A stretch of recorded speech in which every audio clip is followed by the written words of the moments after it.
श्री गुरु सत्ताई नमः। सभी को प्रणाम। पिछले वीडियो में हमने सुना, जब कोई साधना की प्रारंभिक अवस्था में हो तो उसके लिए विचार संयम का अर्थ है अच्छे विचारों को प्रयत्नपूर्वक मन में उठाने की क्षमता का विकास करना तथा असत या गलत विचारों को मन में उठने देने से रोक देना। ऐसा करने से धीरे धीरे अपने आप ऐसी अवस्था आ जाएगी जबकि सारे विचार विलीन हो जाएंगे, मन विचार शून्य हो जाएगा। जब मन शुद्ध हो जाता है तो विचार अपने आप रुक जाते हैं। जब हम प्रयत्नपूर्वक विचारों पर लगाम लगाते हैं तो ये हुआ मन के चेतन स्तर पर अर्थात कॉन्शियस माइंड पर किया गया कार्य। अब हम अवचेतन मन यानी कि सब कॉन्शियस माइंड के संयम पर आते हैं। ये चेतन स्तर पर किए गए कार्य का ही एक स्वाभाविक बढ़ाव है। हम में से सभी ने अपने जीवन में ऐसी घटना का अनुभव किया ही होगा कि हम जानते तो हैं कि क्या ठीक है, फिर भी हम उसका पालन नहीं कर पाते। इसी प्रकार हम समझते हैं कि गलत क्या है और फिर भी उससे दूर नहीं हो पाते। हम बहुत अच्छे संकल्प करते तो हैं पर चाहते हुए भी पूरा नहीं कर पाते। इस अवस्था की जांच पड़ताल हमें ये बतलाएगी कि हम मन के चेतन भाग से संकल्प तो कर रहे हैं पर मन के दूसरे भाग अवचेतन मन से उन संकल्पों को नष्ट कर दे रहे हैं। हम इस अवचेतन मन के संबंध में बहुत थोड़ा जानते हैं। ये मन का एक ऐसा अप्रकाशित भाग है जिसके बारे में हमें ज्यादा मालूम नहीं है। जिस क्षण हम गंभीरता पूर्वक मन के नियंत्रण में लगते हैं, हम भीतरी कठिनाइयों से घिर जाते हैं। हम जितना ही लगे रहते हैं, कुछ समय के लिए हमारी कठिनाइयाँ उतनी ही अधिक मालूम होती हैं। बड़े आश्चर्य में पड़ के हम अपने आप से पूछने लगते हैं, ये क्या, मैं तो दिन पर दिन और बदतर होता जा रहा हूँ। जब से धर्म को गंभीरता पूर्वक ग्रहण किया है तब से अपने भीतर और गिरावट का अनुभव कर रहा हूँ। यदि अवस्था ऐसी हो तो हमें चिंतित नहीं होना चाहिए, क्योंकि सामान्यतः ऐसा ही होता है। इसकी प्रक्रिया यूं है कि जब हम प्रयत्न पूर्वक अपने चेतन मन को, अपने कॉन्शियस माइंड को नियंत्रित करने की, कंट्रोल करने की चेष्टा करते हैं तो हमारा जो सब कॉन्शियस माइंड है, अवचेतन मन है, उसके अंदर जो सोए हुए संस्कार हैं वो ऊपर आने लगते हैं। वे विरोधी शक्तियाँ रहती हैं। ये विरोधी शक्तियाँ और कुछ नहीं बल्कि हमारे अपने ही संचित किए हुए संस्कार हैं। जो भी हम सोचते हैं, करते हैं, वो हमारे मन पर एक छाप छोड़ जाता है। वही संस्कार बन जाते हैं जो कि हमारे अवचेतन मन में बैठे रहते हैं। ये संस्कार अनुकूल परिस्थितियां मिलने पर या जब हम विचार संयम करने की, मन को संयम करने का प्रयत्न करते हैं तो ये संस्कार अवचेतन मन से ऊपर उठते हैं और फिर से अभिव्यक्त होना चाहते हैं। चेतन मन से उस समय हम जो सोच रहे होते हैं उसके यदि ये विरोधी हुए तो संघर्ष ठन जाता है। अवचेतन मन घर के तलघर के समान है। आप नहीं जानते कि वहाँ कितना कूड़ा करकट इकट्ठा है जब तक कि एक दिन आप सफाई करने की ठान नहीं लेते। जब आप साफ करना शुरू करते हैं तो आपको पता ही नहीं रहता कि कैसी चीजें आपको मिलने वाली हैं। जब तक हम अवचेतन मन रूपी इस तलघर को साफ नहीं करते तब तक चेतन मन के संयम के बारे में हमें सोचना भी नहीं चाहिए। अतएव अवचेतन मन के इस अंधकारपूर्ण क्षेत्र को जब तक हम अवचेतन मन रूपी इस तलघर को साफ नहीं करते तब तक चेतन मन का संयम संभव नहीं। अवचेतन मन में छुपे कुसंस्कार जब हटते हैं तभी मन शुद्ध हो पाता है।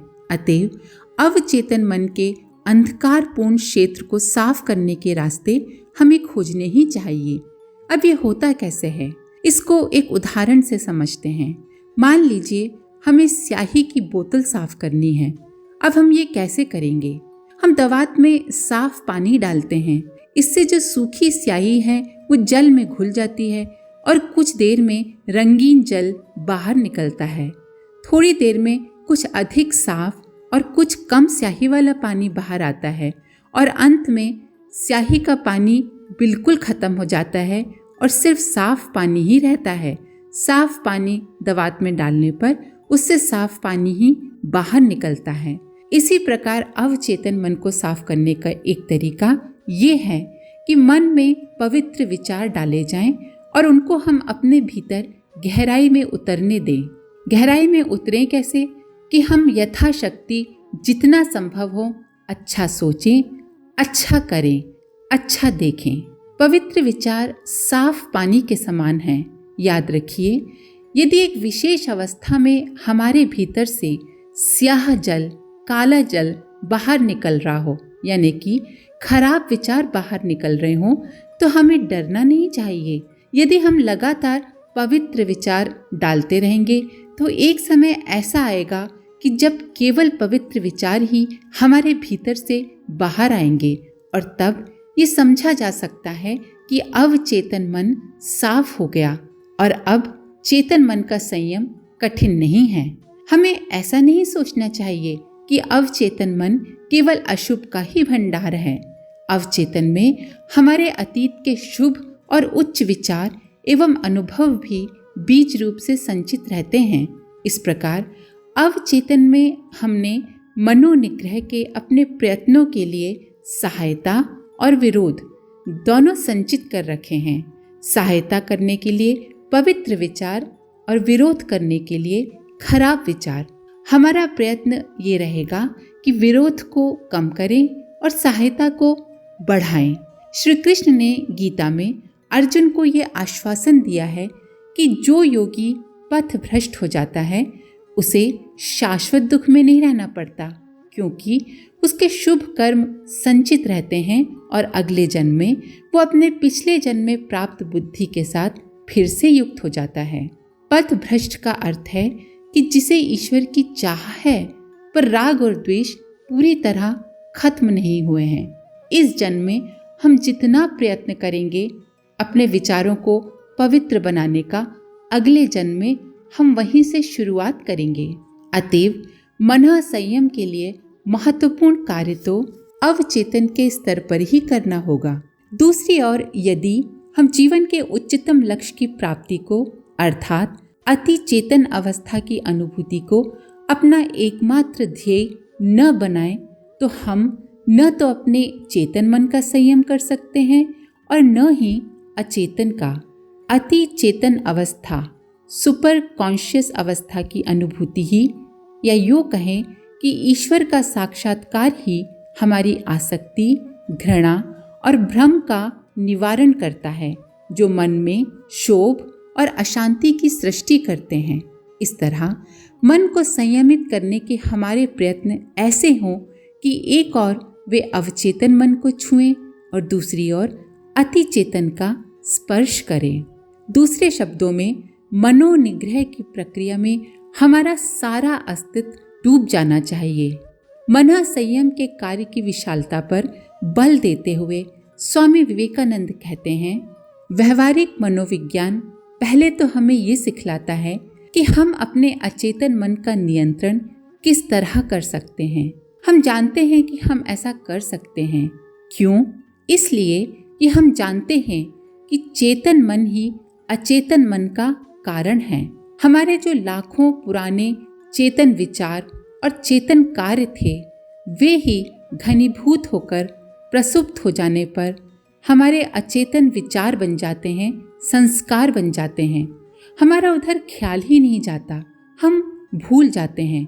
लेकिन देखो, यदि हमारे सोए हुए संस्कारों में बुरा करने की शक्ति है तो उनमें अच्छा करने की भी शक्ति है। हम जो बार बार सोचते हैं, करते हैं, वही संस्कार बनकर अचेतन मन में रहते हैं। हमारे भीतर नाना प्रकार के संस्कार भरे पड़े हैं। मानो एक जेब में बहुत सी चीजें बंधी हैं, उन्हें हम भूल गए हैं, हम उनका विचार तक नहीं करते। उनमें से बहुत से पड़े पड़े वहीं सड़ते रहते हैं और सचमुच भयानक बन जाते हैं। अतएव सच्चा मनोविज्ञान उनको चेतन मन के अधीन लाने का प्रयत्न करेगा। पर अचेतन के संयम से हमारा पूरा कार्य नहीं बन जाता, उससे भी अधिक कुछ और है। स्वामी विवेकानंद कहते हैं, अचेतन को अपने अधिकार में लाना हमारी साधना का पहला भाग है और दूसरा भाग है चेतन के परे जाना। जिस तरह अचेतन मन चेतन के नीचे रहकर कार्य करता है, उसी तरह चेतन के ऊपर भी एक अवस्था है, अति चेतन। जब मनुष्य इस अति चेतन अवस्था को पहुंच जाता है, तब वो मुक्त हो जाता है, ईश्वरत्व को प्राप्त हो जाता है। तब मृत्यु अमरत्व में परिणत हो जाती है, दुर्बलता असीम शक्ति बन जाती है। अति चेतन का ये असीम राज्य ही हमारा एकमात्र लक्ष्य है।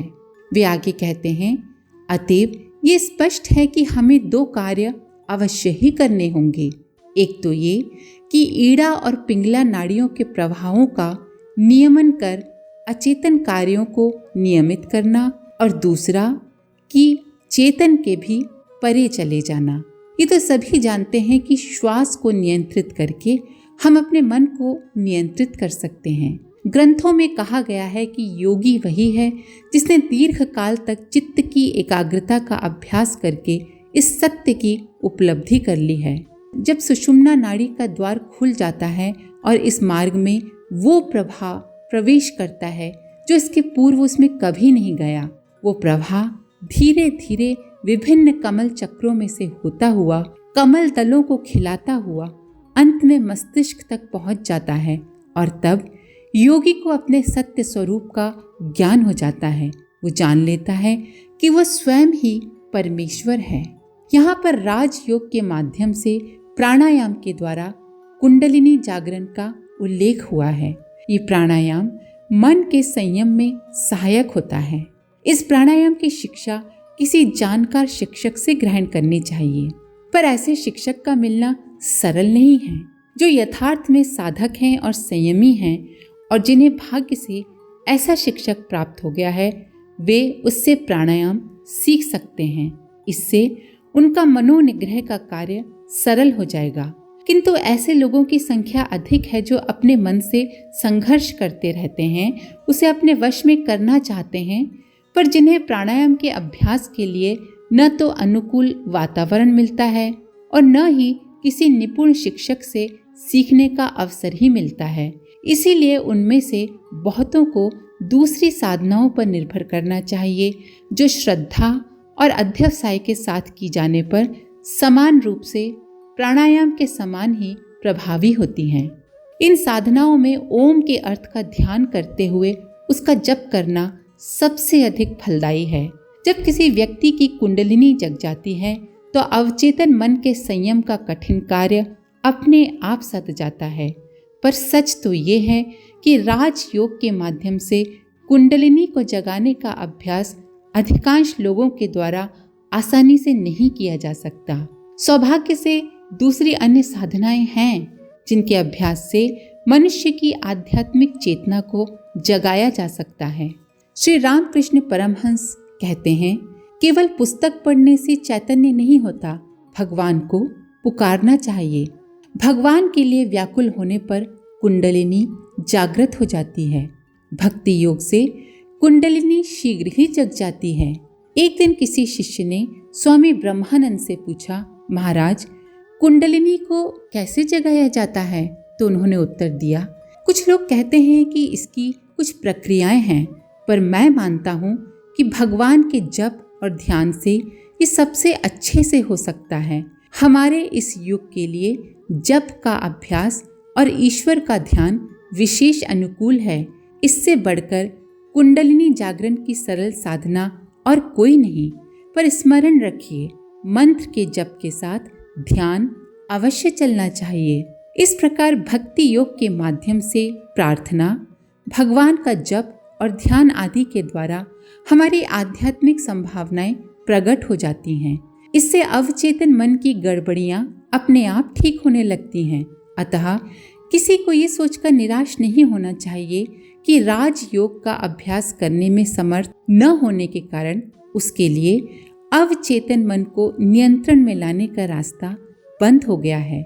संसार में इतना असहाय कोई नहीं है कि वो भगवान के नाम का जप न कर सके, और यदि कोई इतना असहाय है तो समझ लेना चाहिए कि उसके लिए मनोनिग्रह का समय अभी नहीं आया है। इसके आगे का अगले वीडियो में। आज के लिए इतना ही। अपने विचार कमेंट बॉक्स में ज़रूर लिखें। आप सभी का धन्यवाद। ओम शांति।